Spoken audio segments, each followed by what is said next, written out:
Alright guys, welcome back to the channel. For today's Throwback Thursday review, this is going to be a pretty big figure. This is actually the shipper box for the King Cold SH Figuarts that came out sometime last year. Finally got him in the mail. I really didn't care when he came, so I picked like the slowest shipping possible from Hobby Genki. But he does come in a big brown shipper box, and I was actually surprised that it was this big. So yep, that's the big brown shipper box, and then the actual box for the figure. Throw that to the side. Is this right here. So you see the figure here, you see him on the front. This is just, you know, standard SH Figuarts Dragon Ball box. On the side, you can see pictures of the figure in black and white. And then on the very back, you can see him standing with his son, Frieza, and then a couple of poses you can get him into.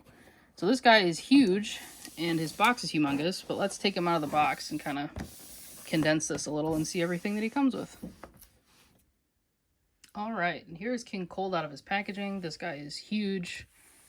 He's very big. Really nice musculature. The only thing, you know, as usual, is like he doesn't have any kind of shading on him. His skin's a little glossy, but and it could do with like a matte finish like his hands are right here. And if you look down to his feet, these are pretty matte too. But I attached his tail. This was separate in the box. And then kind of getting up to look at his face, which I probably just have to pull the head off really because he's way too tall for my setup, but and there he goes. But looking at his head, like this looks really nice. That nice like dark sea green, probably a little crystal bit. The eyes peeking out from underneath like the brow ridge, which is really nice, and then the expression is cool too. His horns are really nicely done. And then that's how you connect it there. And then I'm not going to put on his cape because it makes him even more back heavy. Like his tail makes him back heavy already, so be careful how you pose that. But just taking a look. Like the armor is really nice and shiny, which is good. And then on the back, you'll see all the peg holes to attach the cape. And this is really nice paint and sculpt back here as well. Nothing too crazy. So to put his head back on, you can take a look at his articulation. So starting at the head, King Cold can look up about that much, look down about that much, where he's going to be looking down on everybody. And then you can get a little bit of side to side, which is nice. And then coming down to his arms, the pauldrons do lift up, so you can get it'll be a little bit more of like a Y pose. You can push it like a little bit. And that looks good. Of course, they can never figure out how to do these shoulder pauldrons or they don't just look weird no matter how you do them. So you can always... He has a butterfly joint, which doesn't do too much because his armor piece is not soft right here in the front.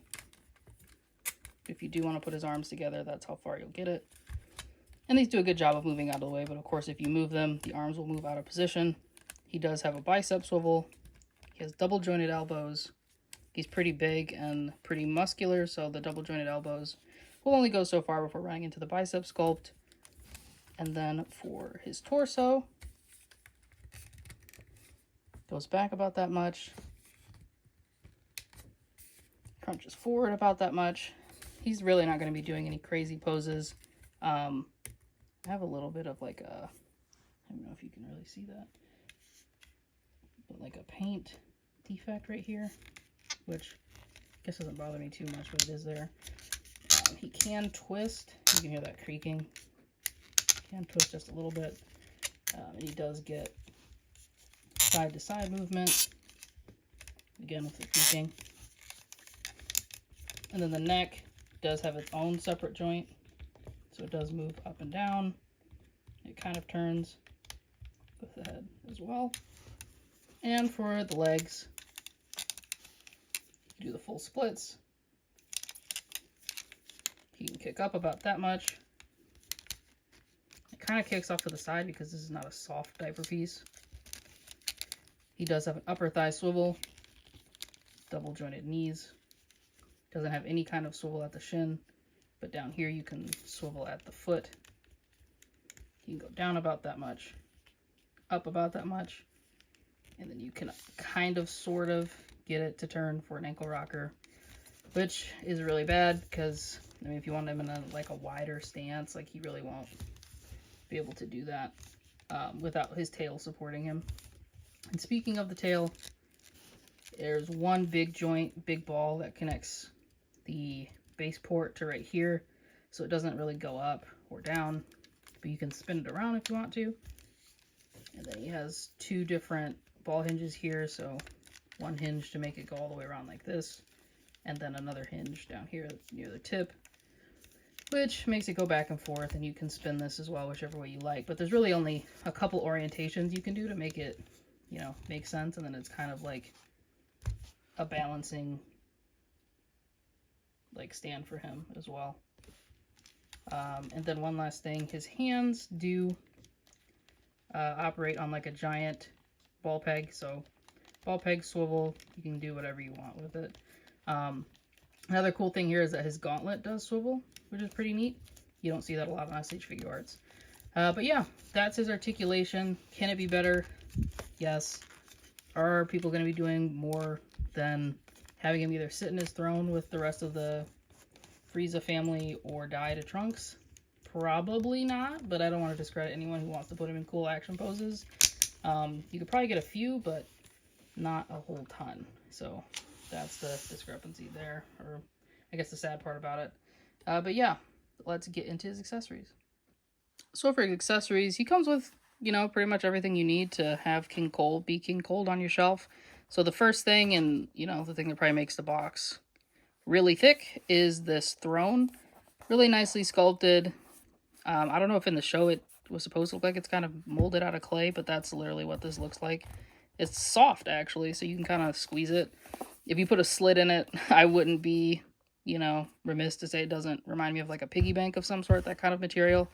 But this right here is a bit harder plastic, and you can sit him on it. And the cape piece I have him with right now is what you sit him with. You have to take his tail off, but you can make him sit down on the throne and just kind of chill there like he is in the show. And then he comes with his cape, of course, which for something of this size and how expensive he is, I would have thought they would have given us like a soft cloth cape, but Tamashii Nation's really wishy-washy on that. So he gets this one that has these two big pegs that you peg into his back. And then you have this one right here that's bigger, that pegs into his back. This is the full cape you can put on him. He's got like the little half cape piece up top, which you kind of cover this with. So like if you were to put it all on there, that's essentially how it would look. And then this piece right here is for when he's sitting down. So if you put this on him, you can sit down with the cape and kind of like be slouching in the throne. For face sculpts, he has this one right here that's like a smirking, grinning face. And all these are nicely sculpted and painted. He has a yelling face when he's trying to attack Trunks with his own sword. Or when he's, you know, being blasted, you can use that for that too. And then he has a teeth gritted face, which is when he's angry.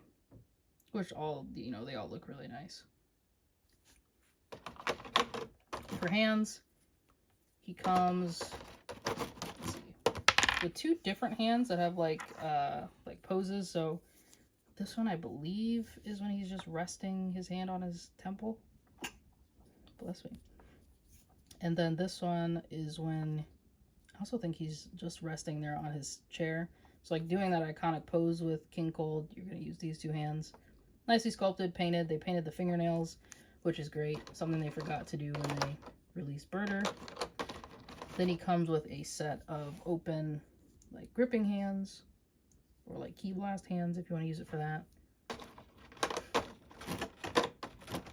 And then he comes with, if I can get it out, a gripping hand.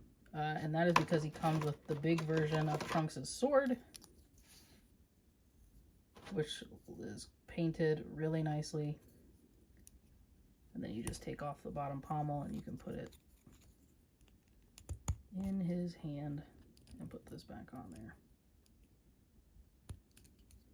So there you can have him hold Trunks' sword if you want to. Then he comes with an alternate helmet piece. So when he's doing the, I think it's for this one, when he's yelling, let's see. Yeah, so you can have like the eyebrows raised when he's yelling, which is cool, and I always appreciate when they give us this for Frieza characters. And the final accessory he comes with is a pair of crossed arms if you want to just stand there with crossed arms on, which is pretty cool. These don't come apart at all, but they are soft. So yeah, accessory wise, I don't know what else he could have came with. Of course, I guess you can give him like blast effects or something like that, like a death beam if you want, but he didn't do too much when he showed up. So I think this kind of covers everything he should come with. Let's get into some size comparisons now. So for size comparisons, here he is standing next to Birder from the Ginyu Force, and then Frieza within his little pod here. And I think it's pretty cool that he's probably like the tallest regular SH Figuarts, besides, you know, Broly, that exists. I mean, Birder's pretty close, but I wanted to bring him out just to show like how the shoulder pauldrons haven't really, they've changed in design, because this guy has like a different type of, or at least I feel like this works a little bit nicer, or feels a little bit nicer than this one, but maybe that's just like his design. But the same kind of like high gloss on his chest right there, the same design here for all like the Frieza Force armor, Frieza Clan armor, or anyone associated with them, and then Frieza in his pod to just show like how small this Frieza would be compared to him. But you could have him displayed like in the pod and him sitting down. But yeah, I think this looks really good. And then here he is standing next to an SH Figuarts Vegeta, and then an SH Figuarts event exclusive Goku. And again, I think that this, he's always going to be bigger than everyone else. I mean, he realistically, I think he should be a little bit taller, you know, scale-wise, but SH Figuarts is always, like, scaled a little interestingly, especially with the bigger characters. But I still think this will work in any kind of perspective shots just to show, like, how big and imposing he is. So I think they all look good together. And then here we have him next to a 3.0 Goku and the Tonson Art Trunks. I brought out this Trunks instead of the other one just because I like the proportions on this guy. He's bulky, he's big, you know, he looks intimidating, and it'd be cool to have him, you know, squaring off against this King Cold. So again, just the size-wise, I mean, I would assume King Cole is, you know, a little bit bigger than Trunks, even for this scale, but maybe this is perfect. Please let me know. But I think it looks good, you know, regardless. And I think this 3.0 Goku looks really nice beside him because, you know, this is right after his battle with Frieza. And then, just in case you wanted to, here they are standing next to the Marvel Legends animated Spider-Man and Marvel Legends Iron Man. Again, these guys are bigger domestic figures if you wanted to put King Cold versus any of your Marvel superheroes. This could work out pretty well. He is still big, still imposing, and look pretty good in photos. Alright, so for my final thoughts, I do think this guy is cool, but he's definitely not necessary for your collection unless you're a huge King Cold fan or just really have to get every single Dragon Ball Z SH Figuarts that comes out. He's cool. The lack of shading is really disappointing, but that's kind of par for the course for Tamashii Nations. The throne is really awesome. I wish he had a cloth cape. The articulation could definitely be better in order to give him to more, you know, dynamic poses, especially with these feet right here. Not being able to really do that ankle pivot kind of hurts this guy in order to get him into more dynamic poses. But yeah, overall, I mean, he'll be really cool, be a cool conversation piece for the shelf. But I do not think he's necessary. Honestly, I don't even know if I'm going to hold on to him. I'm not a huge fan of King Cole, but really I only bought him because, I don't know, the throne looked cool. I wanted to see how they could, you know, do this guy any kind of justice, but I might get rid of him. If they release a King Vegeta with throne, that'd be one I'd be willing to keep. I think he'd be pretty cool. So yeah, let me know what you guys think down in the comments below. Do you have this guy? You're going to pick him up? Do you think Tamashii Nations is doing good with their larger characters, or would you like to see some improvements as well? Anyways, thanks for watching, guys. Take care. Have a great rest of your day.